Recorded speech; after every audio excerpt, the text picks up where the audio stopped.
Hello, everybody. Coming to you from the Great White North. I am Scott, one of your hosts. Hello, and I'm Andy, coming to you from the cool Camden studio in North London. We're getting down to neighborhoods now, eh? All right. That's right. Welcome, everybody, to Tea and Timbits, a podcast about global perspectives on business development to help you prosper.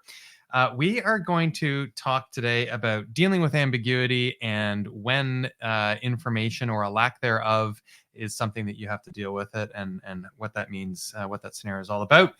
Before we get into that conversation, though, Andy, I think you wanted to share a story. I did. It's revisiting some of my painful discussions that I have occasionally and experiences with certain clients. And this one was no exception. It was a new client. I went into a sales meeting with them, and I was sat in the room, and they were asked by their prospect, "So, tell us about your business." And they were lost. They didn't know what to say. So they fumbled around that they'd been in business for 35 years, that they had offices in different countries. And then it sort of stopped and they didn't have anything else to say. So really the story and a little bit of advice is be clear on what your story is and what it is that you do. It can be very embarrassing when someone says, "What do you do?" and you don't have an answer. I think I've been that deer in those headlights personally. I think I've been yeah. And then been sort of on. Sometimes you're just on the spot and you kind of panic and you're like, "Oh, what's important? What do I say right now?" But really, I mean, we should all know what it is that we do and why we're there, and what the value is in the internet. But I can like as you were just telling that story, I'm like, oh my God, it's like there's this feeling inside me that's bubbling up, and I know that I've fallen victim to that moment. Yeah. But I think the key is make sure that you've practiced that and that you're aware of that. And definitely to the mirror, make it a routine in presenting yourself to your colleagues, and you can even tell them I'm doing something to practice this year. Thanks for sharing, Andy. So getting on to our topic today, when a lack of information is itself information. Hopefully I want people to take away a decision to take action and to advance their project or their opportunity when they are presented with a lack of information. Well, this is the good thing. I mean, we're now making an entire episode based on your story from last week, because we had so many people saying that, yes, that's exactly the thing. That's really good. And your little catchphrase that you came up with, I think we're going to have to maybe put that on the website, because I think that had become very popular as well. Yeah, it's just taken off that. Yeah, so it is okay not to have an answer as long as you provide an answer, or something to that effect. It was something to that effect. It's okay not to have an answer, but it's not okay not to answer. There you go. See, I remember it, but you can't remember it, even though you made it up. If we're on the last episode that we did was talking about complex sales, and I thought it was a really good conversation we had. I left out a point, which was in those situations, we try to avoid selling the outcome as opposed to selling the process that you go through to get to the outcome. And I think that also helps in those complex sales. So I wanted to make sure I just tossed that out in there as a bonus. No, that's very important. I think we talked around that, but we weren't specific about that. That was what we were making the point about. So very good that you raised that there, Scott. I think, in those situations, and carrying on with that story I shared last time, oftentimes you don't have information that you need in order to advance your initiative, nurture the opportunity, get further through formulating a recommendation, or even advancing project steps if you're into a delivery mode. And what I have seen is the common trap is you kind of go, well, I guess I'll have to move the schedule, and we'll just have to delay and defer and wait until we do get the answer that we're seeking. And that can lead to all kinds of terrible outcomes. And so I think, what I have been coaching on lately is you need to do something with that lack of information instead of just waiting. That the lack of information itself is information that you That's right. say to your client, your prospect, okay, listen, we're not getting the clarity that we are looking for. So, first of all, acknowledge the moment.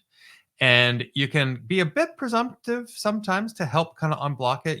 There's a lot of reasons I know that, this we may not have gotten there yet. I mean, be very careful not to assign blame or lack of accountability. I think it's that might be true that somebody else has kind of fallen down on what they've committed to, but I think it's better to say, there's a lot of reasons why this might have happened in the past. We know that new priorities surface, things that we don't have any visibility to have suddenly landed on your plate, or you may be wrestling with the right decision. So if there's anything we can do to support that decision making process, let us know. But in the meantime, we're going to have to make some adjustments. We're going to use this to go in this direction now. We can't make this decision, so we're going to put it aside. We're going to work on something else, or we're going to actually step back from the opportunity.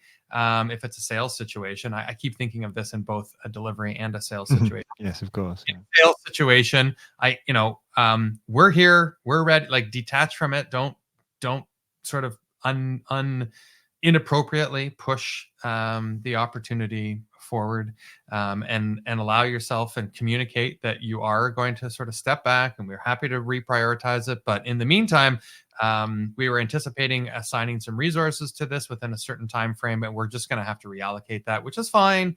But and then I did do something to this effect recently, and I got back an answer instantly. It was like, oh, no, we still want to do this. And I got the clarity that I lacked.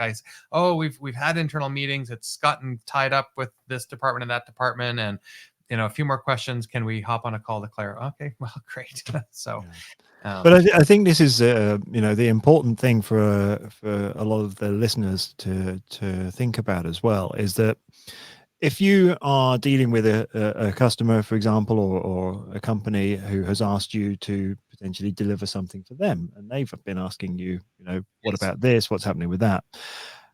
I think what happens very often is if we then reach out to the departments involved and we find out, oh, no, actually, that's not available, or it's not going to be available for 3 weeks and they wanted it in 1 week. I think people are scared of the conflict. They don't want to have to go back to the customer and say that. They don't want to do that. So they'd rather sort of wait and just hope that they forget, and maybe they don't chase them. And that's, of course, the worst approach. You've got to be proactive. You've got to put your hand up and say, look, I know we said that we were able to deliver this in a week, but it turns out we're backed up. We're behind. We got this wrong. We're really sorry. It's going to be 3 weeks. What can we do in the meantime? And then, of course, there will be an impact. There'll be an impact on the customer's business because they'll have factored in that, whatever it may be.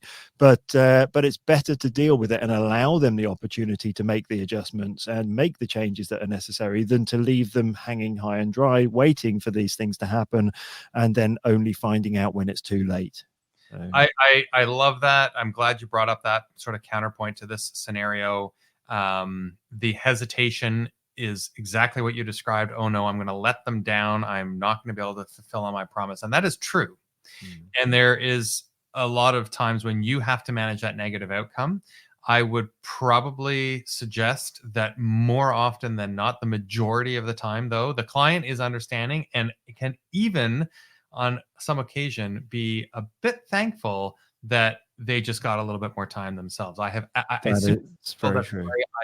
A memory came flying back into my mind of a client going, oh, well, actually, you know what? That kind of helps us because now we can go focus on this other thing that is falling apart and needs more of my attention. So that's okay. Let's just move the date 2 weeks out, give everybody the time they need to recalibrate and let it all come back at another point. Yeah, no, I think that's it is the best approach there, really, is just being open, being upfront, being clear. And even if you don't have the information, it's like, dear customer, I've been chasing a manufacturing department for 2 weeks now on your behalf to get an answer. They still haven't confirmed that we can do this. They still haven't confirmed that we're able to do this. We cannot guarantee the order. We cannot guarantee the delivery. Whatever it may be, that's fine. But at least be honest, at least be open about it, because people understand that, you know, people are dealing with people and businesses dealing with businesses. So be upfront, be honest, be clear, but make sure that you share that information and don't hold it back. And don't give no information. Give information. Right. Good summary. Thank you, Andy. So if you want to get in touch with us, we appreciate shares and likes and comments. We appreciate feedback and topic suggestions. We tend to get those from unsolicited sources when we're out with friends.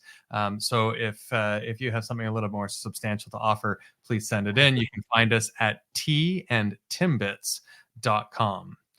Thanks again, Andy. Thank you very much, Scott.